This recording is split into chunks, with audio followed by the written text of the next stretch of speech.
Good morning, everybody. It is day 14 of spiritual healthcare. So glad to be here this morning.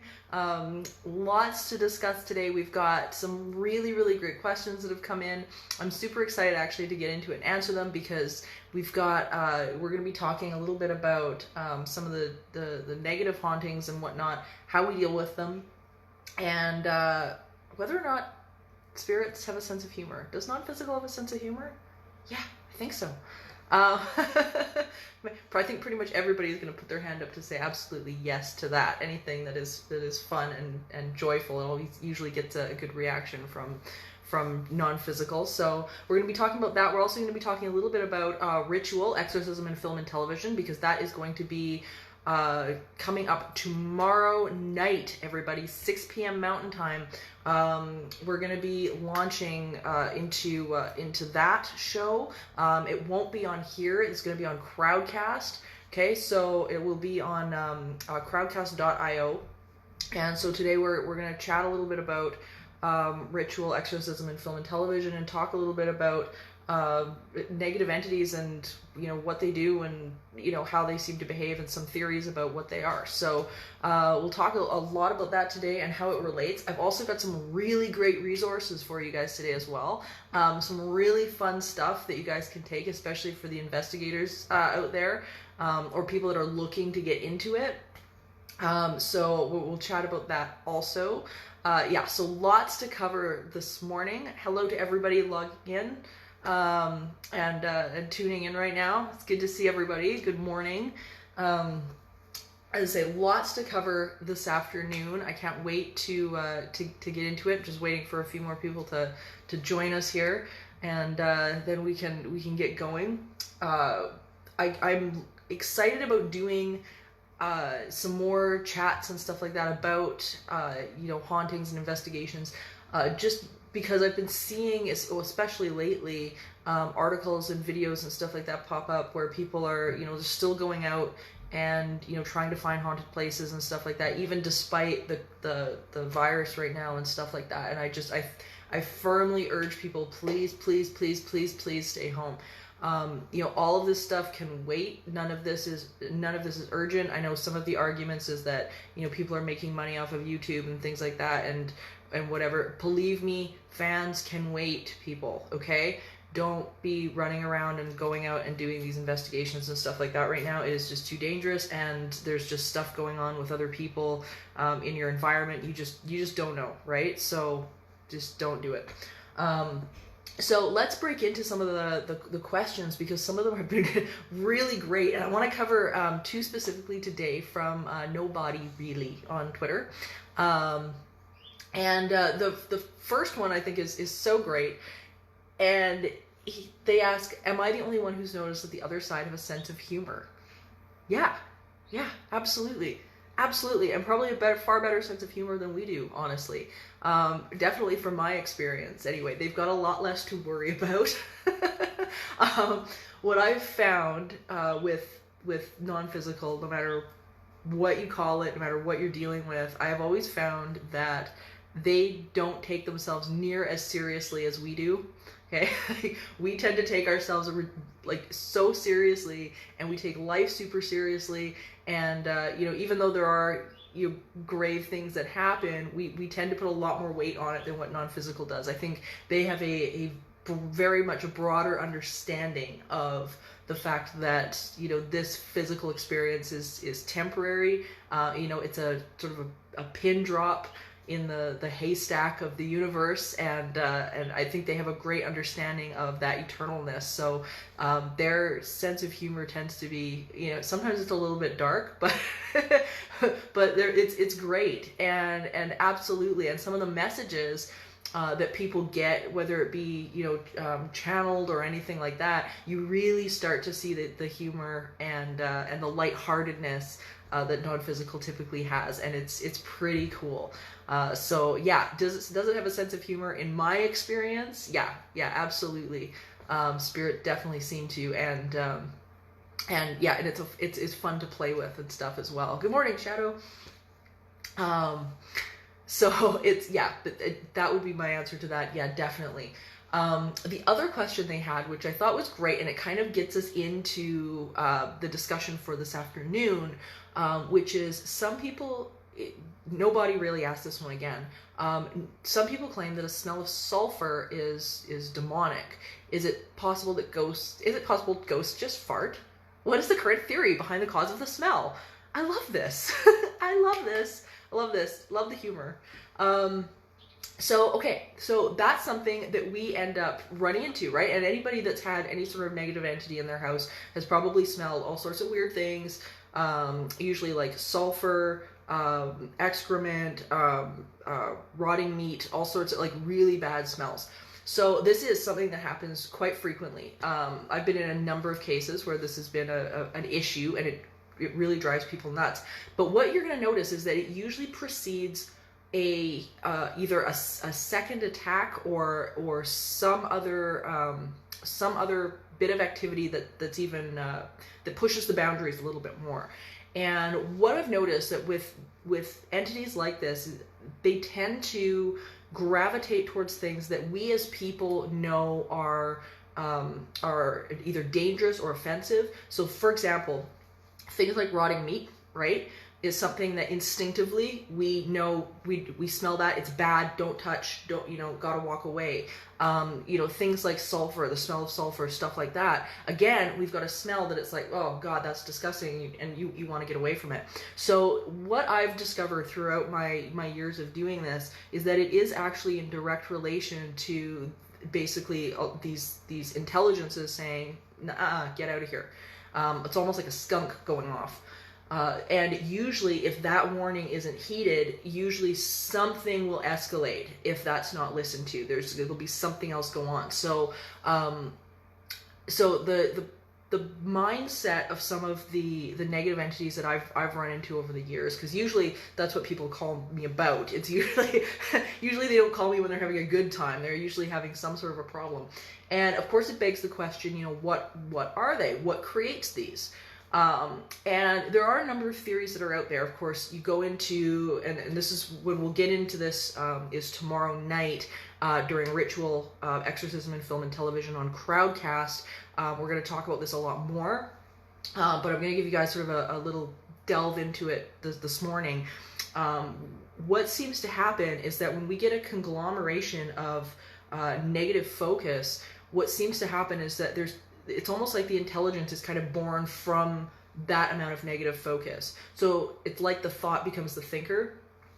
We often see entities like this. They behave quite differently. They're not like the pure positive, fun spirits that we see. They aren't people. They don't seem to be human. They don't seem to ever have been human. And they seem to sort of operate on a very animalistic type level and headspace.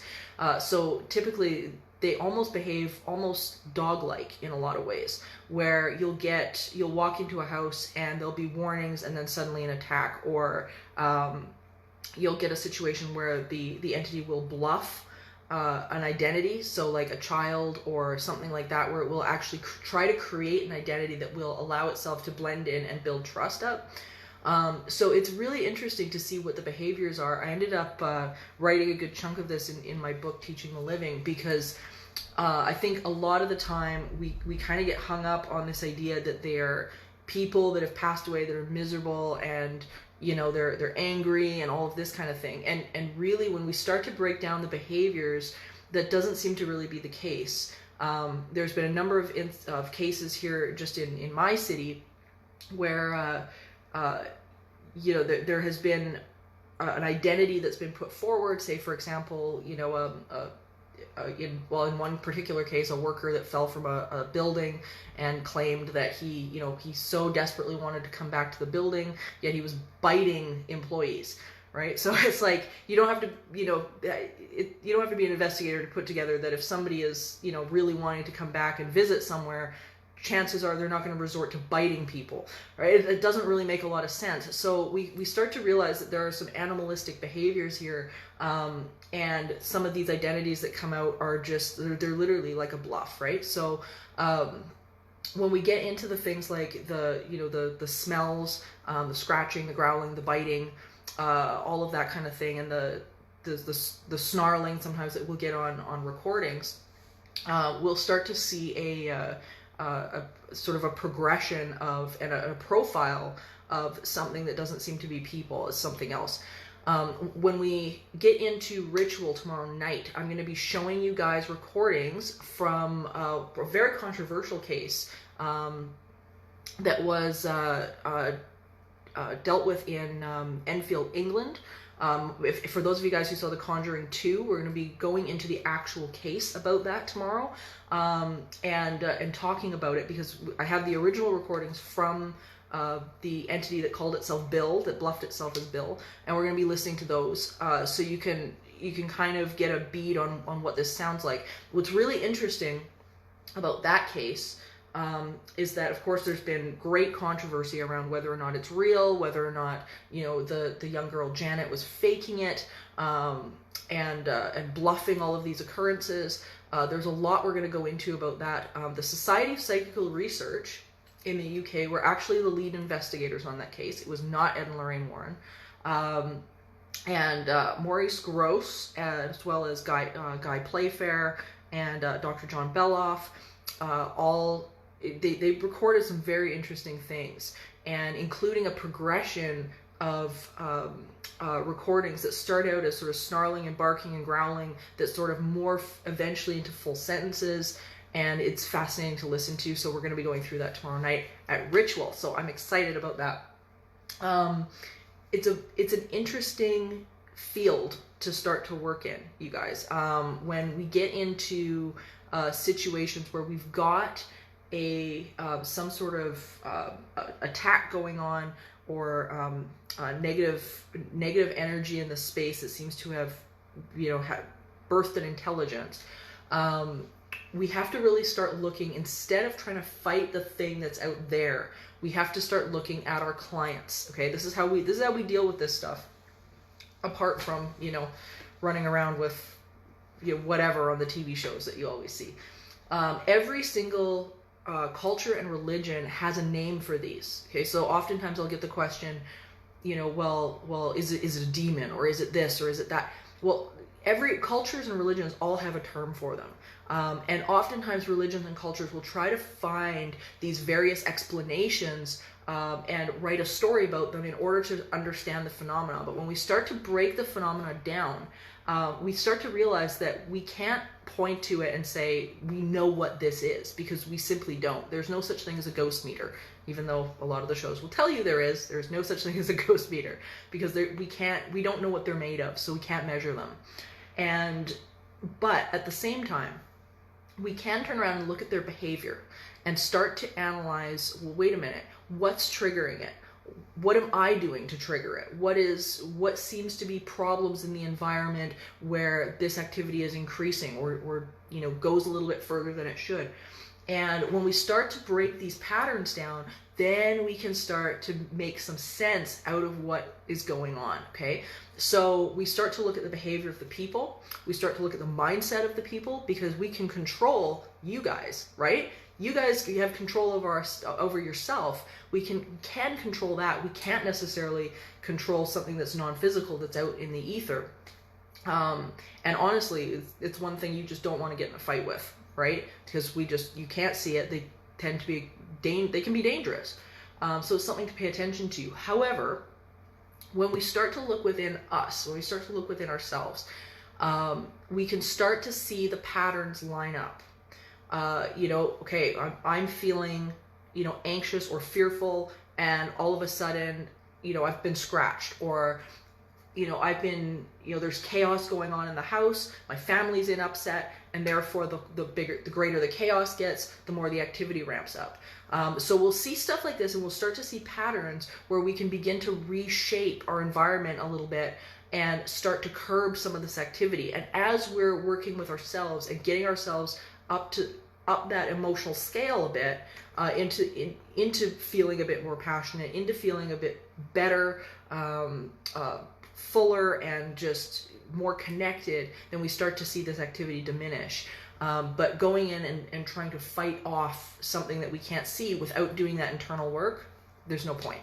There's just no point. And that's why often you'll see on shows and whatnot that somebody will have moved a dozen times, and they're finding that there's the same phenomenon over and over and over again in a house.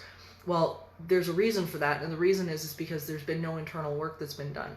So they might not actually be getting the same entity over and over and over again. What they might be getting is literally attracting the same stuff at every single place, because they just haven't connected in and dealt with the core of what's going on. So it's something that's hard for people to recognize, because we've been taught, I think, for so long that hauntings are asserted on us, but stuff really doesn't come to us. It really does come through us. So we have to pay attention to what our role is in the phenomenon that's going on. It doesn't mean that it's your fault or somebody's fault, because fault implies blame. It's not about blame, but it is about being able to figure out what our role is within the dynamic of the environment, and how is what we're getting back, how is that getting reflected back to us, right? So we almost have to think of some of these negative entities almost like an emotional indicator.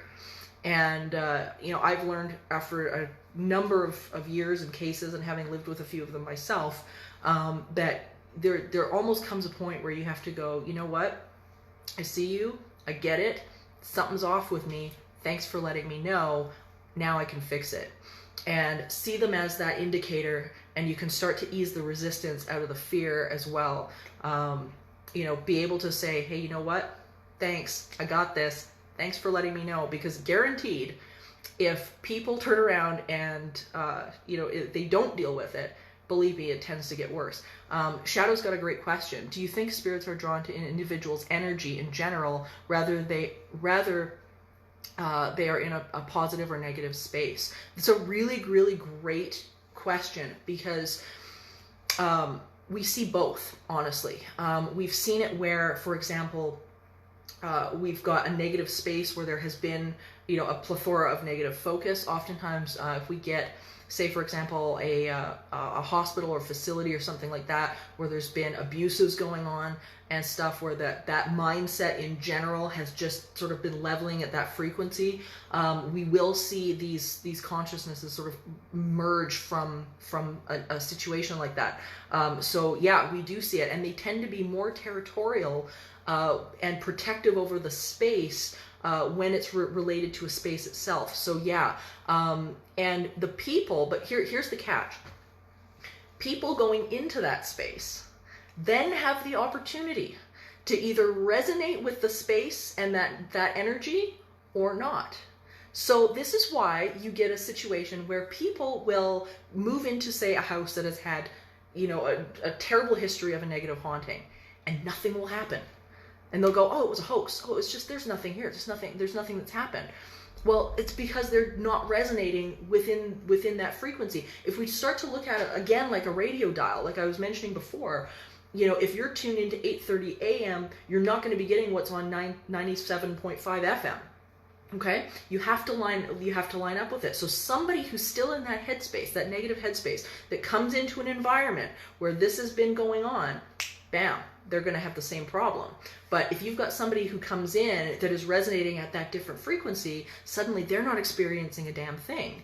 So that's where our personal work comes in, where we get to turn around and decide, how are we going to be in this space, and what energy and mental space are we bringing to it? Because where we are mentally will end up allowing us to experience what's going on within it, whether it be good, bad, or ugly.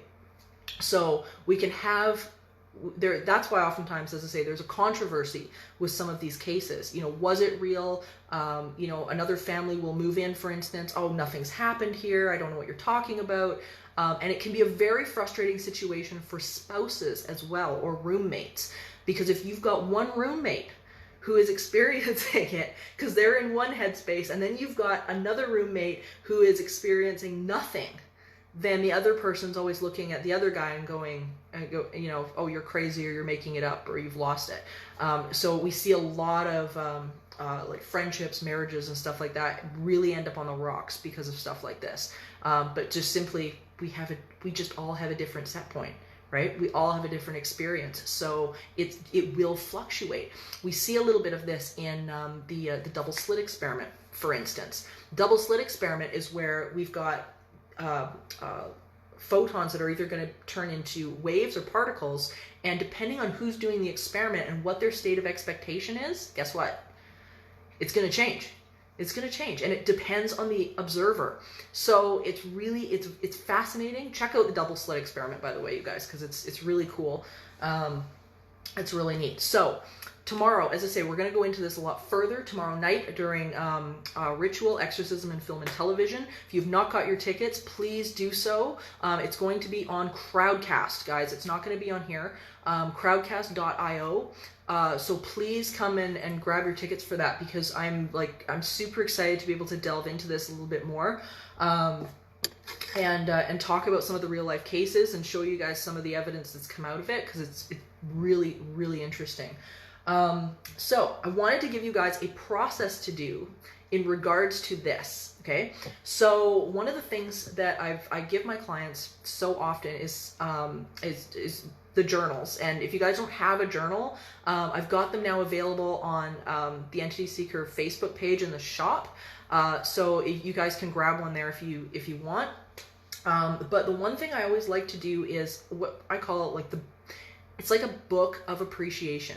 So for example, I'll take a subject matter, grab my journal, and I will take a subject matter, something that is just doesn't really have a whole lot of resistance for me, because if you try to go with something that you don't like, you just kind of get more angry. So don't do that. Find something that you're good with, favorite food or something, or your favorite kid, whatever. So start writing down things that you really like about it. So for example, what do I love about you? What do I really like to do? What is my favorite thing that you do that makes me smile? And start writing this stuff out, because let me tell you, writing is powerful. Writing is so powerful. It's called spelling for a reason, right? We create what we write about.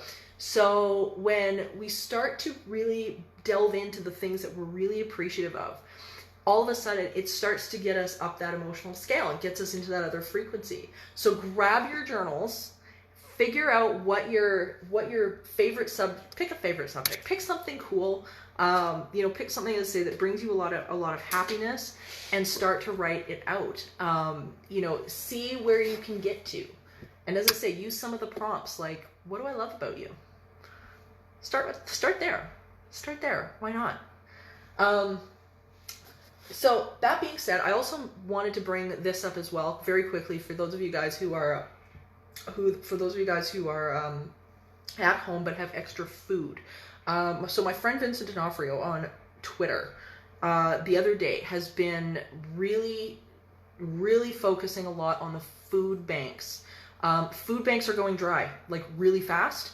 And if you guys have extra food or anything like that, please get a hold of your local food bank and just throw it out there. See, if they can come pick it up, if you can drop it off. Most of these food banks have safe drop-offs and things like that. So please check into your local food bank. If you've got extra, please consider donating it.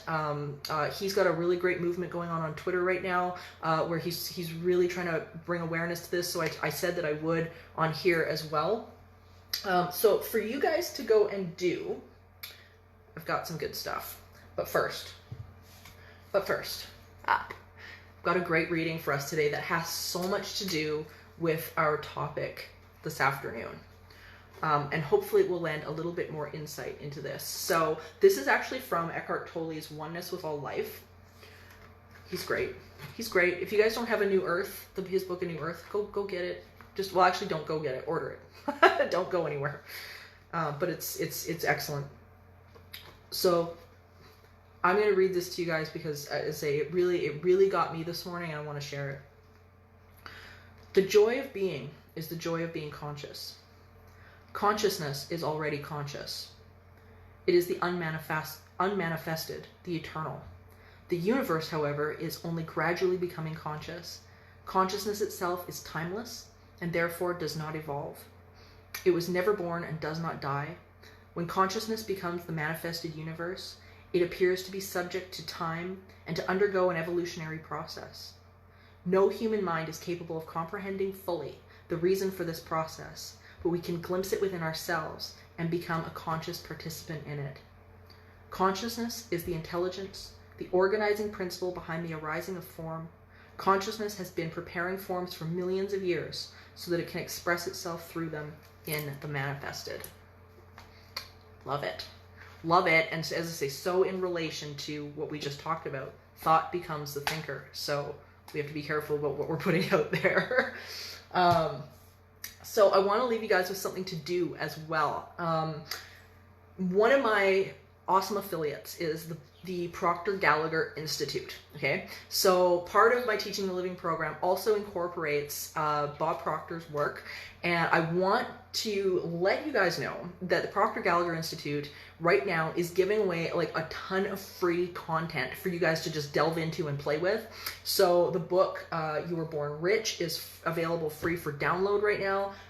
There's a paradigm shift seminar that's going on right now. That one is free, and of course they've got all their YouTube channels and stuff like that. But Proctor Gallagher Institute, free stuff right now. So awesome. They are the kings of understanding, how to create our reality and projecting that and all sorts of things. So they've got all sorts of free stuff online for you guys right now. Go check it out. They're fantastic. They're really, really great. I will post a link to it on our Facebook page here. So, that being said, health affirmations. Everybody take a breath.